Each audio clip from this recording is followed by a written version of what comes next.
ما استدلان كفانو sababtana ma aqaano ayagoo heli kara nabadiya caano maxay ugu fikiraan aano dad baad kana xasuusto wadaniguna ma quusto Soomaali in la kala googoosto inuu shisheeyahana haysto dib walbo naloo geysto waxaan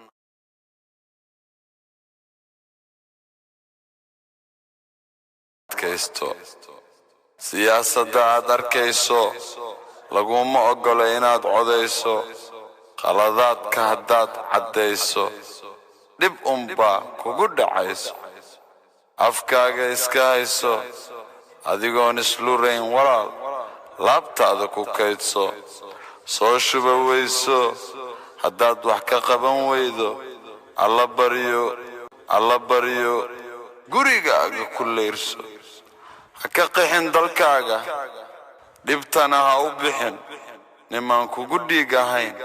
habeen quraha la dhixin cidna nagamay nixin waxba nalamay sixin markaad cagahaaga ku joogsato adnaha u jixin qabiil waxna muu tarin iska dhicin hadday jirin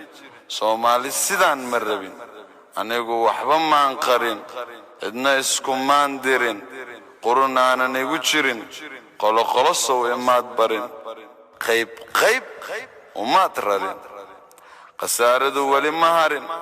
haddaan la isku keeni karin waxaan wataa arrin annagoonba isku jirin walaalnimada hayga jarin waad ogtahay inaan ku horin ilaan hiil kalaan jirin dhiiggaaga ha sirin arrin annagoonba isku jirin walaalnimada hayga jarin waad ogtahay inaan ku horin ilaan hiil kalaan jirin dhiiggaaga ha sirin xubin adiga kaa mid ah weligaa ha xaqirin xuduudda hayga xiran walaal isticmaal maskax keligaa goonni u bax dhalinyar markaad tahay dalkan adigaa ka ah ubax odayaashaan oo dhan qaar baa ah dhagax mid walbaba wuxuu rabaa madax waddankeennay ka dhigeen marax adigu haddaad tahay shaxshax ogow kuwaa gaajalla ah kax ninna ma ahaado faxfax marun baad noqon qanax xanuunkaa keena hadhow yaan la dhihin kanax yaan la dhihin